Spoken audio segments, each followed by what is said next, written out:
Of course, first, this dish is for celebrating the RHS initiative of Grow Your Own. And that's really exciting. And the first thing I'm going to do is to gift this dish to all the gardeners of the world, British gardeners, who toil away, who have so much knowledge in science, knowledge of the soil, knowledge really of the enemies underground or airborne.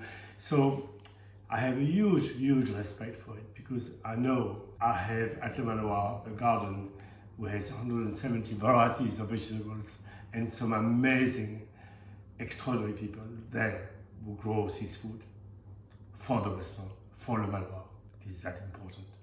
I did this dish way back in 1984 when there was no vegetarians whatsoever. And I did offer this dish first to my gardener, Albert, who worked with me for 3 years, and then Anne-Marie, okay, who is still with me, and we have worked together for about 32 years. Amazing woman. Oh, by the way, I've forgotten this gorgeous asparagus coming from the Wye Valley in Wales. Très bien, so now let's start and cook. Okay, I've got my little baby turnips, my asparagus. I'm going to prepare my carrots. Or you can cut them in half if you want to. And then, so I've got my carrots here, with my little radishes. I'm going to keep them just in half. Some of them, and some of them I might just, voila. Just to have a different landscapes and colors, you know. I want the dish to be colorful, pretty, with just really completely, you know, portray this end of spring and the beginning of summer. So just a quick wash, and all those will more or less cook at the same time. Very simple. So we're going to put them into a dish, prepare them, a little bit of olive oil or butter. If you are vegan, olive oil. If you don't mind a bit of butter, it's all right. 5 grams, no more. There's plenty of flavor. A bit of salt, a bit of pepper, not too much, they're delicate. All those flavors are young, so don't kill them with too much spice or too much pepper. See what I do? Tiny bit of water, tiny bit, and they will be steamed. That means I will not take away the nutrients, I will not take away the color, I will not take away the flavors, they'll be barely cooked, okay, and delicious, okay? When you boil things, you murder them, basically. You just take out all the vitamin C, all the flavors, all the colors. Whereas here is tiny little bit of water. I'm going to do now my puree of peas, okay? But before that, I need to go in my mini garden, in my tiny little mini garden, so I'm going to take you with me. So this is my tiny micro gardens, and there with all my vegetables. And then, okay, I have my herbs. I will take a little bit of thyme, not very much, because thyme is very strong. So I'm going to put a bit of basilic, why not? I'm going to take a little bit of or marjoram. And of course, very important, mint. Oh, fantastic. The peas, the marjoram, the peas. It's amazing, it works so well. Voila. Just only 4 leaves of basilic. I will take all of the mint, because even the French now love mint with their peas and their lamb. That's a British Revolution. So that's a marjoram, very strong, very peppery, very eggy flavor, wonderful. So now I'm going to gather all that together into a little bowl. It doesn't have to be thin. Voila. So that's for my peas a little here. Now I want to cook my puree of peas. Here it is. Normally for 4 guests, 200 grams. So let's see, that's about 200 grams. 196. Okay, now it's 200 grams. Voila. So now, cooking. We're going to cook these peas, okay, with the mint, with the marjoram, and a bit of basilic, okay? For just 3 minutes. Barely cook them to keep the color, to retain the nutrients and the flavor. Always the flavor. Voila. I'm going to put a bit of olive oil. Voila. And a tiny dash of water. No more. Tiny bit. To produce the steam. Again, we go back to the same principle. And then here we go full on. Up, cover, Voila. Oh, I forgot salt and pepper. How could I? Terrible chef. Remember, salt you can always add, you cannot take away. So just a little bit. You can see I've got my beautiful herbs, the salt and pepper and all the mint here, and that will cook in about 3 minutes, no more. If you overcook it, they go black, they go grey, you kill everything, okay? So just make sure it's fresh. Food should be alive. So I prepare my courgettes, an egg box, very useful. I break the flour of my courgette. So that holds them nice upright, perfect. I'm going to open the flour. Of course, when they're fresh, it's easy, but those are 1 day old. And I'm going to go inside and I'm going to move the cyclamen here. Voila. The pistil, isn't it beautiful? I'll keep it for garnish. Now the peas are nearly ready. Okay, it's a really full bowl. And you taste. And it's melting. It's good. Fairly cooked. So now, of course, I taste all the time. That's the rule of any good chef or any good cook. Okay, it's tasting all the time. And I've got a lovely minty marjoram flavor. The peas are beautifully cooked. We are ready to puree them. Okay, there's a little bit of water, and I'm going to add more olive oil. You don't want to puree, you want texture, okay? So I think that's enough. Obviously, place that in the bowl, cool it down a bit. Okay, voila. Then we're going to put it in a piping bag, or you can do it with a spoon, but the piping bag is more accurate. I'm going to add a bit more olive oil, just to give more flavor. Beautiful. Yes, now you can see it's shiny, a bit of taste. I'm going to put a bit more pepper, a bit more lemon juice.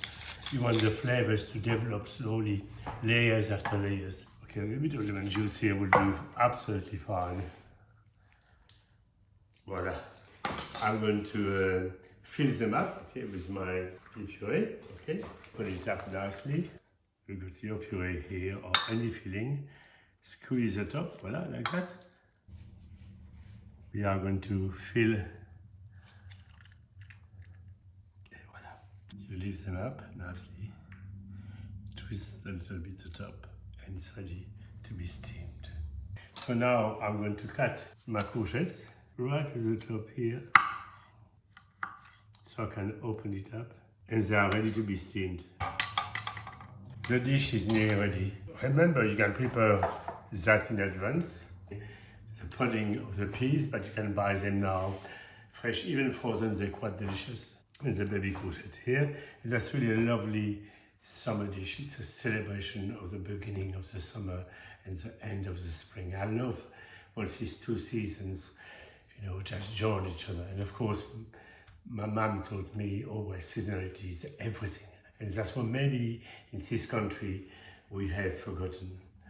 What I mean by that, for me, seasonality is about taste, about local values, close to home. If it's close to home, better taste, color, texture, flavors, nutrients, you win everywhere. If it's close to home, you help your farmer, you know, to keep his farm, to keep his craft, to keep his staff. Then it helps the community as well. The community is able to keep his pub, his post office, and that's important. And then, of course, you don't import food from billions of miles away. So you don't have to create pollution by growing it and create pollution by importing it, and often for tasteless products. So to buy local and to buy seasonal makes sense. And best part of it, really the best part of it, is when it is seasonal, it's not expensive. It's half of the price because there's always a glut of strawberries, a glut of courgettes, a glut of peas, a glut at the time because there's a lot of them. So it's fresh and tastier. So I think it's worth waiting for these seasons. And that's why grow your own really is important, and also for our farmers to be appreciated for the extraordinary jobs that they are doing. And I hope that one day, very soon, we are going to somehow see a lot of our own grown produce, much more of it, instead of importing 80% of it. It would be very nice to have at least 60 or 70% homegrown, and helps the environment, that is directly connected with the environment, plus creating jobs, plus creating something which can feel proud of it. Okay, so now we are ready. I'm going to cook my peas and my broad beans, a little bit of olive oil or butter should you wish. It's up to you, okay? You put your peas here, they'll cook at the same time as the broad beans, you know? Just the same time.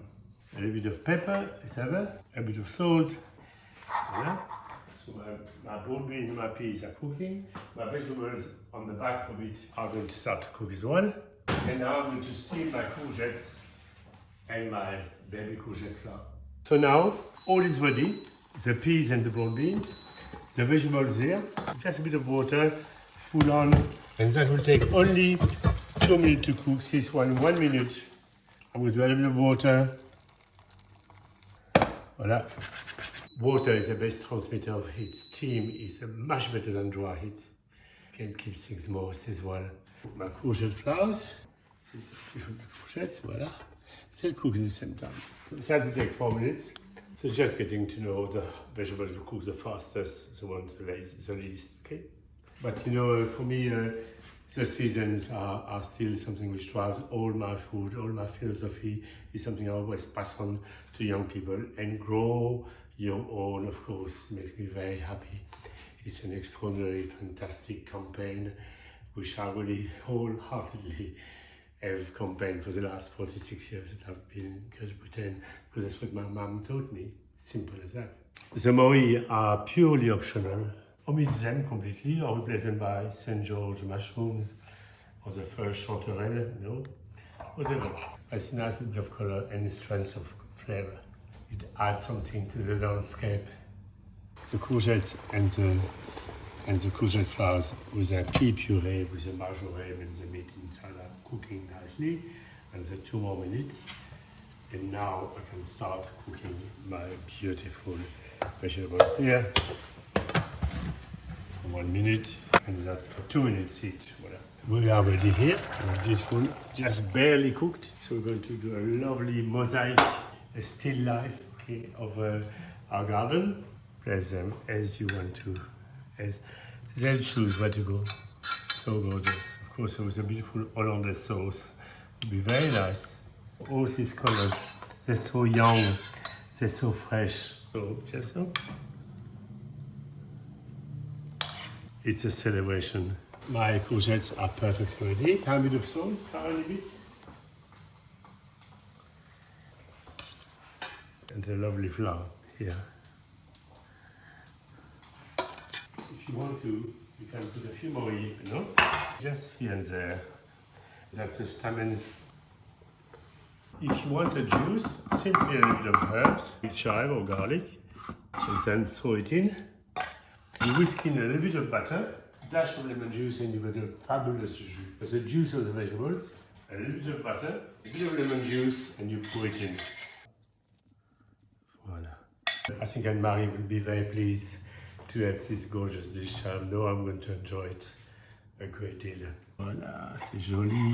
And that to me is an act of love, no less. An act as well of celebrating what we have close to us. This wonderful beginning of the summer and the end of the spring.